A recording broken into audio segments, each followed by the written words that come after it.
कल हम लोगों ने पढ़ा defects in solid, defects in solid, जिसको दो पार्ट में डिवाइड किया गया था। ठीक है, पहला क्या था हमारा point defect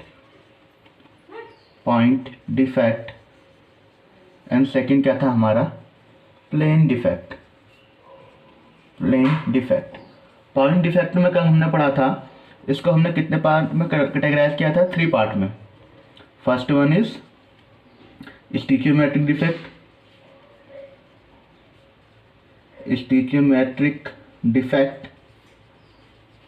second one is non स्टिचियोमेट्रिक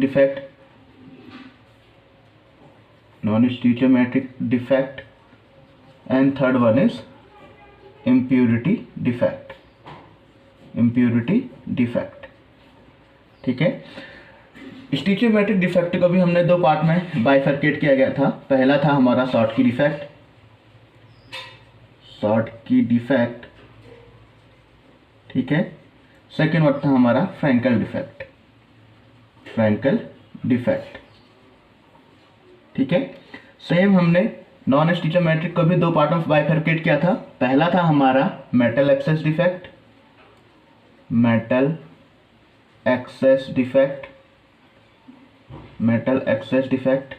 and second था हमारा मेटल डेफिशिएंसी डिफेक्ट, ठीक है। इम्प्योरिटी डिफेक्ट को हमने देखा था in ionic solid and covalent solid. In ionic solid and in covalent solid. तो आज हम पढ़ेंगे आपका प्लेन डिफेक्ट को हम जनरली और क्या कहते हैं? Line defect.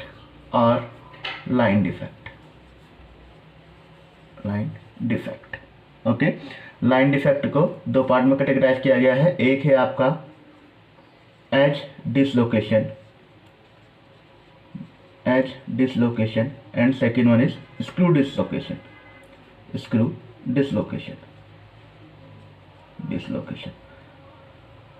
So this is the rough diagrammatic representations of defects in solid.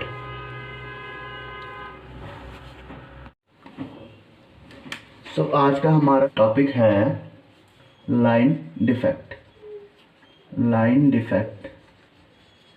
Line defect is also known as dislocation defect. Dislocation defect generally 2 type का होता है। फर्स्ट वन है हमारा एज डिसलोकेशन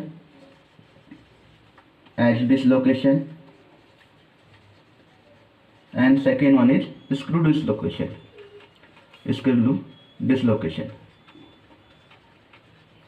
ठीक है। जनरली डिसलोकेशन होते क्या हैं? We can say that dislocation are another type of defect in crystal. Dislocation are areas where the atoms are out of the position in the crystal structure. Dislocation are generated and move when stress is applied. The motion of dislocation allows slip plastic deformation to occur. So हम इन्हें 1 by 1 discuss करते हैं। सबसे पहले हम discuss करते हैं edge dislocation. Edge dislocation generally होता क्या है? जब हम कोई भी परफेक्ट क्रिस्टल लें, सपोज हमारे पास ये परफेक्ट क्रिस्टल है,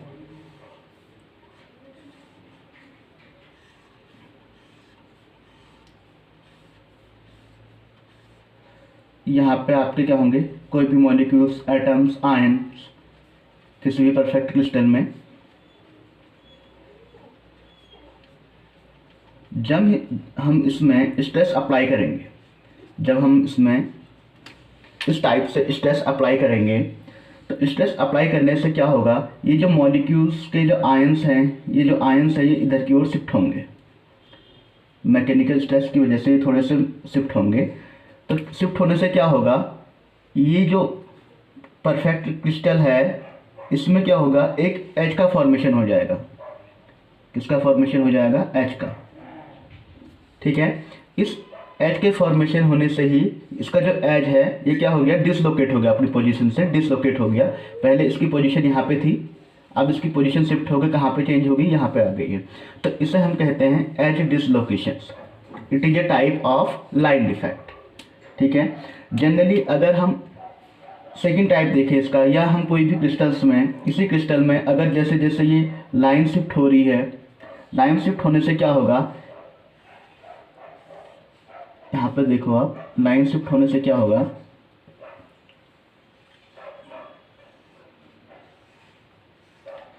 यहाँ पे एक आपका एक्स्ट्रा प्लेन जनरेट हो जाएगा, एक्स्ट्रा प्लेन जनरेट हो जा रहा है। ठीक है। बाकी सेम रहेंगे आपके, बाकी जो आपके लेटेस्ट सब सेम रहेगा।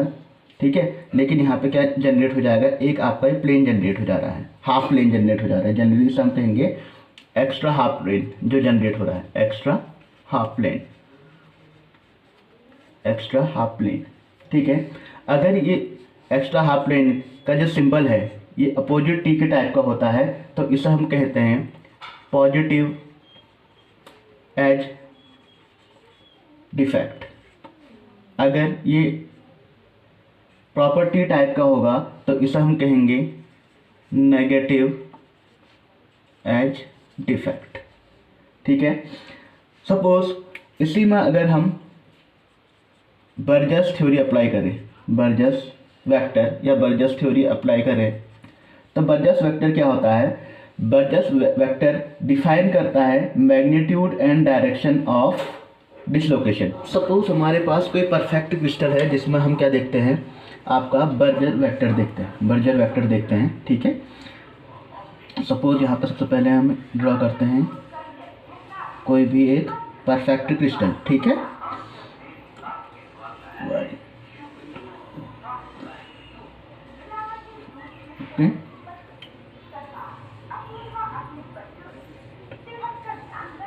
ठीक है। सपोज यहाँ पर से हम, ये आपका परफेक्ट क्रिस्टल है, इसमें हम नंबरिंग स्टार्ट करते हैं 1 2 3। ठीक है। आप इधर की ओर करेंगे 1 2 3 4, अब डाउनवर्ड 1 2 3, अब इस डायरेक्शन में 1 2 3 4। तो ये क्या हो गया आपका स्टार्टिंग पॉइंट जहाँ से हमने नंबरिंग स्टार्ट की थी। परफेक्ट क्रिस्टल में देखो आपका इक्वल अरेंजमेंट है आपके आयंस का, और ये आपका क्या है, स्टार्टिंग पॉइंट। अगर इसमें आपका एज डिसलोकेशन हो रहा है, सपोज इसमें आपका एज डिसलोकेशन हो रहा है इस क्रिस्टल में। ठीक है। एज डिसलोकेशन होने की वजह से क्या होगा, इसमें जो आपका शेप है वो क्या हो जाएगा, चेंज हो जाएगा। कैसे हो जाएगा शेप चेंज, देखो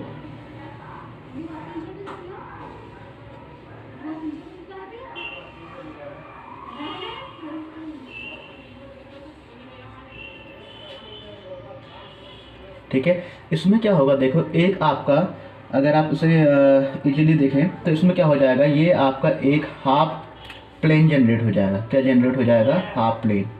इसे हम कहते हैं हाफ प्लेन। ये आपको क्या जनरेट हो रहा है, इसमें देखो यहाँ पे हाफ प्लेन जनरेट हो जाएगा। ठीक है। इसे हम कहेंगे हाफ प्लेन।